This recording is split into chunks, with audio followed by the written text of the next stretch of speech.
Hello friends, welcome back to the video series on analysis of indeterminate structures. So in the previous example we have solved one simple frame, that is a non-sway frame using Carney's method, and in this example also we'll solve one more frame which is a non-sway but it is a double heighted frame. You can see here BE and CD are double heighted frame, and how to analyze these type of frames we will just see.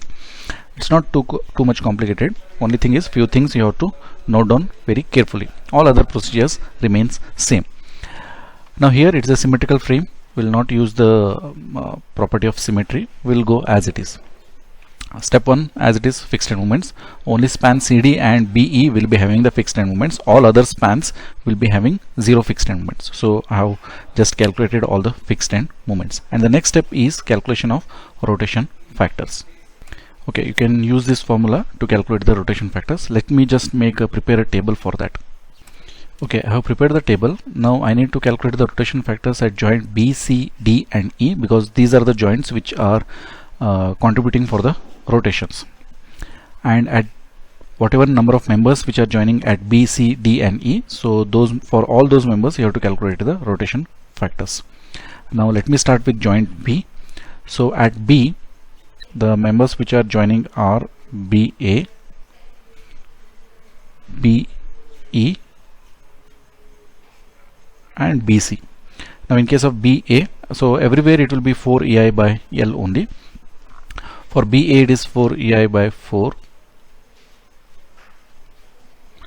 which comes out to be EI. For BE it is 4E into 2I over 8, that also comes as EI.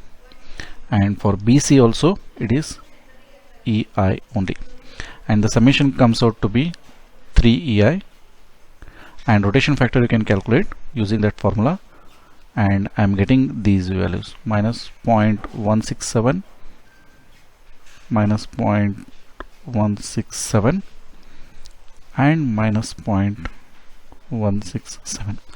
Now similarly at C, two members are joining, CB and CD. If you calculate the stiffness factors, you will get EI and EI. You will get 2 EI, and rotation factor you will get it as. Okay. Now in case of D, two members are joining, DC and DE. Here also you will get stiffness factor as EI and EI. This as 2 EI. Okay. Now in case of joint E, three members are there, ED, EB and EF.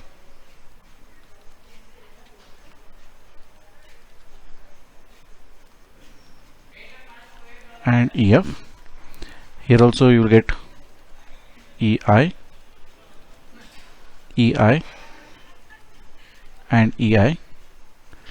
You will get it as 3 EI. Okay, so this is how you can calculate the rotation factors. It's as simple as that. So only thing is noting down the stiffness factor is very important, and giving you due respect to the moment of inertia, whether it is I or 2I, you have to just see. If it is a far end is fixed, you have to use 4 EI by L, and if the far end is roller or pin and it is an end support, so you have to use 3 EI by L. Now here in all the stiffness factors you will get 4 EI by L only. That formula only you have to use. Now once we have calculated the rotation factors, now let me calculate the rotation contributions, but before that I have to draw a figure with boxes, and the boxes should be drawn at B, C, D and E, because they are the joints which are contributing for the rotations. So let me just draw that. Okay, now I have drawn the boxes at B, C, D and E. Let me just write down the fixed end moments and the corresponding rotation factors, and the summation of fixed end moments also I will write down. Okay, I have written the fixed end moments, summation of fixed end moments, also the corresponding rotation factors. I just missed here also 0.25, and here also it is minus 0.25. Right, now I have to start calculating the rotation contributions. Now here how actually you have to move is, there is a rule for the movement. You have to actually start from C, come to D, E and B. Always you have to follow this sequence only. That is the clockwise sequence you have to follow. right? So I'm going to start with C, D, E and B and write down all the rotation contribution values. So let us start with that. Okay, I will start with first cycle and I will start with from joint C. Rotation contribution MCD is equal to the corresponding rotation factor, that is minus 0.25, and the summation of fixed moment minus 480 plus. Now when you are calculating for that for CD, the far ends are D, okay, and B, not E. Please note down, the far ends for C are D and B. Now at D and B I don't know the rotation contribution values because I have not yet calculated that. So you start with the assumption of 0 itself. So at D it is 0 assumption, at B also it is 0 assumption. This comes out to be 120. Now let me calculate M dash CB here. Rotation factor is minus 0.25 and all these terms will be same. You will once again get it as 120. Now let me update those values here. That of CD is 120 and that of CB is 120. Now I will move on to joint D.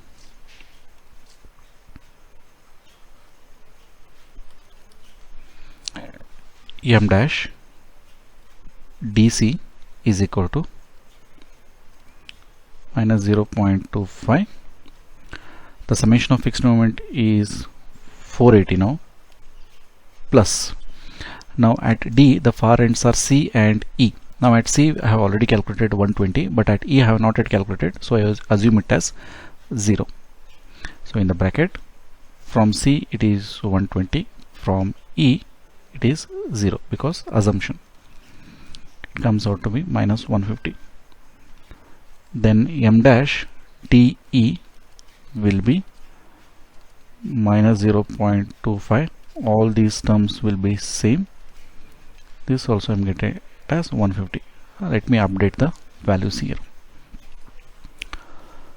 Minus 150 for DC and for DE also minus 150.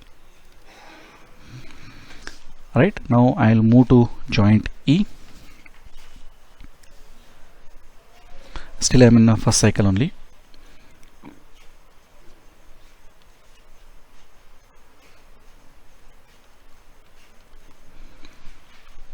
M dash ED is equal to the corresponding rotation factor is minus 0.167.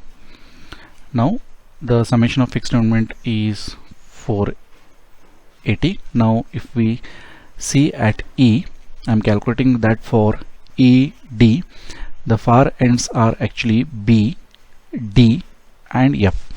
Now at F it is a fixed support, so no rotation contribution, 0. At B I have not yet calculated, so assume it as 0, but at D I have already calculated it as minus 150. This comes out as plus. From F it is 0, from B I have not yet calculated 0, and from D I have already calculated it as minus 150. This comes out to be minus 55.11. Similarly, M dash EB will be minus 0.167. Same terms will come 55.11.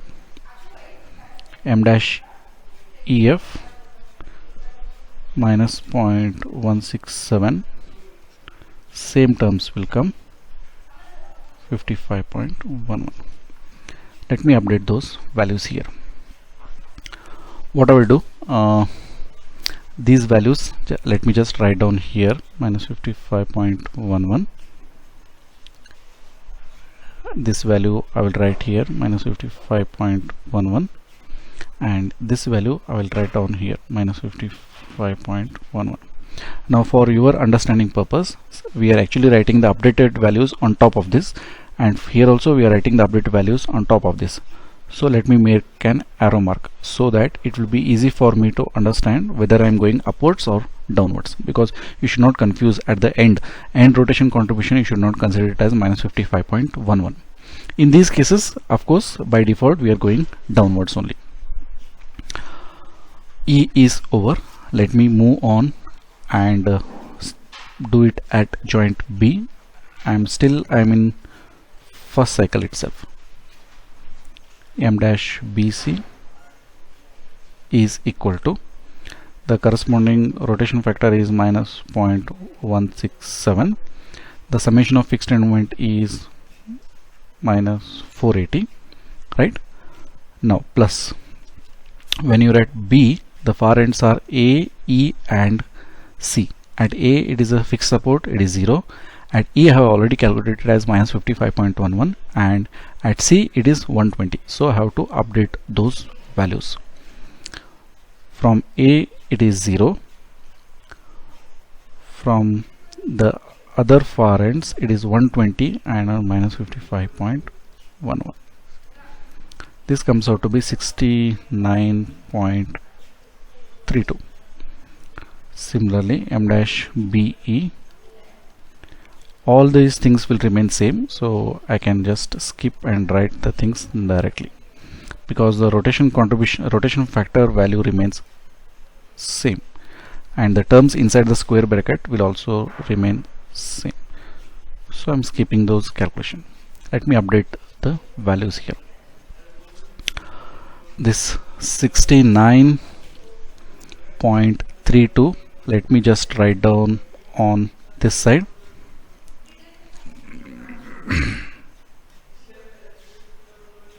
That for BE I will write down, that for BA I will write down here.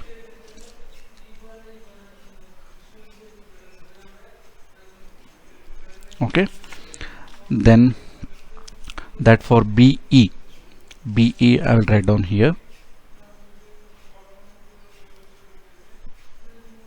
and here also I am going upwards, right? And that for BC I will write down here. I'm going upwards. Now this completes your first cycle. Similarly, you have to keep on moving with the second, third and fourth cycle, so whatever number of cycles, and you have to take the updated values. Hope you can do all those calculations. So whatever calculations I have done and whatever numbers I have got, I will just write down here. Okay, now we know all the final rotation contributions. The final moments can be very easily calculated. Let me just calculate some couple of final moments. Okay, let me start with MAB.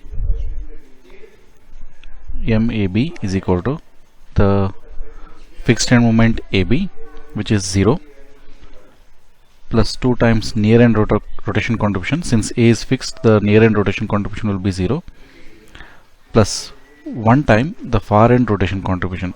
The far end of A is B, and we have already calculated the final rotation contribution, that is 68.51.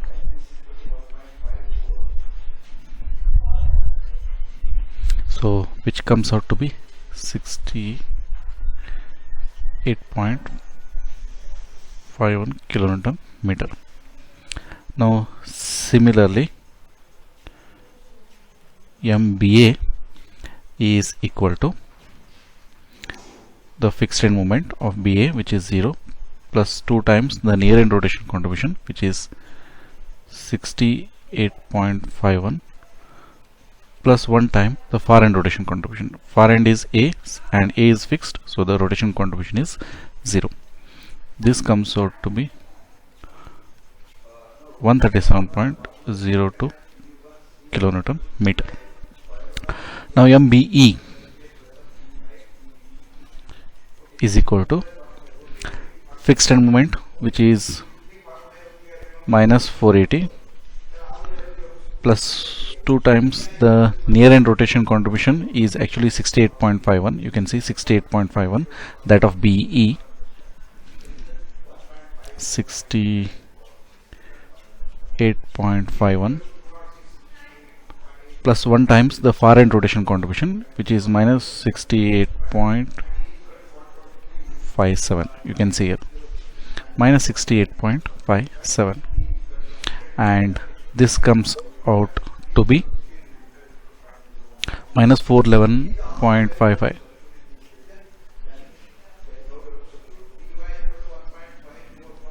Now similarly, like this, you can calculate all the final end moments, and let me write down all those moments. Okay, so these are the final moments which I have calculated. So this is how we can solve for the double-heighted frames using the Carney's method. We'll see the sway frames in my next videos. Till then, thank you. Bye.